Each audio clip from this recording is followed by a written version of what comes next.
اعوذ باللہ من الشیطان الرجیم بسم اللہ الرحمن الرحیم۔ مسلمان کا بنیت عبادت صبح صادق سے لے کر غروب آفتاب تک قصداً کھانے پینے اور جماع سے رکے رہنے کو روزہ کہلاتا ہے۔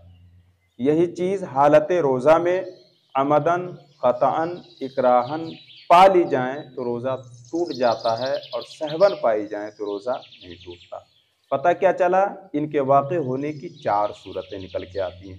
ایک ہے عمدن، دوسری صورت ہے خطأً، تیسری صورت ہے اکراہن، اور چوتھی صورت ہے سہواً۔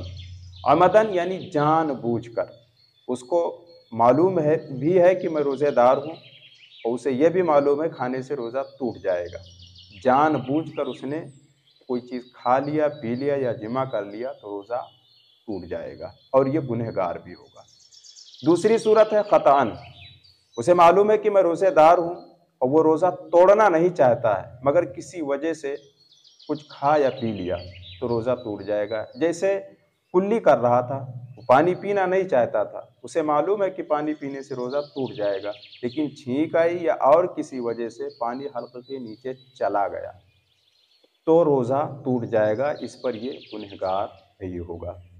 تیسری صورت ہے اکراہن، یعنی کوئی شخص معاذ اللہ جبراً اس کو روزہ توڑنے کے لیے دھمکی دے، یعنی کہ کہے اگر روزہ نہیں توڑو گے تو جان سے مار دوں گا یا جسم کا کوئی حصہ کاٹ دوں گا، اور اسے کامل یقین ہو کہ اگر میں روزہ نہیں توڑتا ہوں تو واقعی یہ کر گزرے گا، تو اس صورت میں اگر وہ روزہ توڑے گا تو روزہ تو ٹوٹ جائے گا لیکن گنہگار نہیں ہوگا۔ لیکن یہی ساری چیزیں اگر سہواً ہو، یعنی اسے معلوم ہی نہیں کہ میں روزے سے ہوں اور بھول کر کھا پی لیا یا جمع کر لیا تو روزہ نہیں ٹوٹتا۔ حاصل کلام یہ ہے، خطأً روزہ ٹوٹ جائے یا اکراہن روزہ توڑ دے، ان 2 صورتوں میں وہ گنہگار نہیں ہوگا، نہ اس پر کفارہ لازم ہوگا، صرف اس پر قضا ہے۔ مگر عمدن روزہ توڑنے کی صورت میں گنہگار ہوگا، اور اگر تمام شرائط کفارہ کی پا لی گئیں تو اس پر کفارہ بھی لازم ہے، یعنی قضا کے ساتھ ساتھ کفارہ۔ ایک روزہ کے پہلے ایک قضا کرے گا، اس کے بعد میں 60 روزے اس کے کفارہ کے رکھنے ہوں گے، اور یہ 60 روزے جو رکھنے ہوں گے یہ متواتر ہوں گے، یعنی پے در پے۔ اگر بیچ میں ایک روزہ بھی ٹوٹ گیا یا چھوڑ دیا تو پھر شروع سے رکھنے ہوں گے، ٹھیک ہے؟ یعنی 59 روزے تک مکمل کیا تھا، اگلا 60واں روزہ رکھنا تھا، اتفاقاً توڑ دیا یا کسی وجہ سے چھوٹ گئے روزے، تو پھر سے اس کو ایک سے شروع کرنے ہوں گے۔ اچھا، اب وہ شرائط کیا ہے کفارہ کے؟ نمبر 1، ادائے رمضان کا روزہ ہو، یعنی قضا روزہ نہ ہو، یعنی ایسے قضا روزہ رکھ رہا تھا، اس کو اگر جان بوجھ کر توڑ دیا تو اس پر کفارہ نہیں ہے۔ کفارہ کے لیے شرط یہ ہے کہ ادائے رمضان کا روزہ ہو۔ دوسری شرط یہ ہے کہ نیت جو ہے وہ رات میں ہی کی ہو، دن میں نہ کی ہو۔ اگر دن میں کرے گا تو بھی اس پر کفارہ لازم نہیں آئے گا۔ تیسری شرط یہ ہے کہ جنایت جو ہے نا وہ کامل ہو، یعنی مکمل جرم ہو، کسی ایسی چیز سے روزہ نہ توڑا ہو جس کو طبیعت ناپسند کرتی ہو۔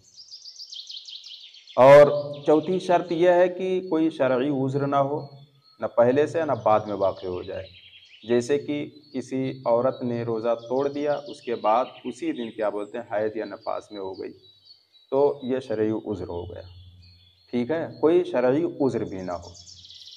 ایک شرط یہ بھی بتائی جاتی ہے، کسی کامل مفتی کے فتوے سے اس کو غلط فہمی بھی نہ ہوئی ہو۔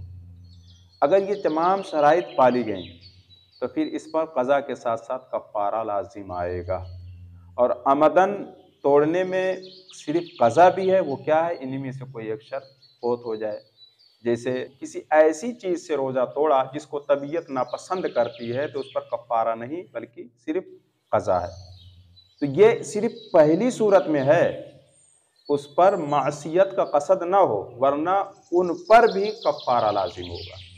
ورنہ کوئی شخص ایسا کر لے کہ انڈے کے چھلکے کو کھا کے روزہ توڑ لے، اور کیا بولتے ہیں کہے کفارہ تو نہیں صرف قضا لازم ہے، دوبارہ پھر کر لے، تو یہ صرف ایک بار ایسا اگر کیا ہے تو ہوگا، بار بار کرنے پر اس پر بھی کفارہ لازم ہوگا۔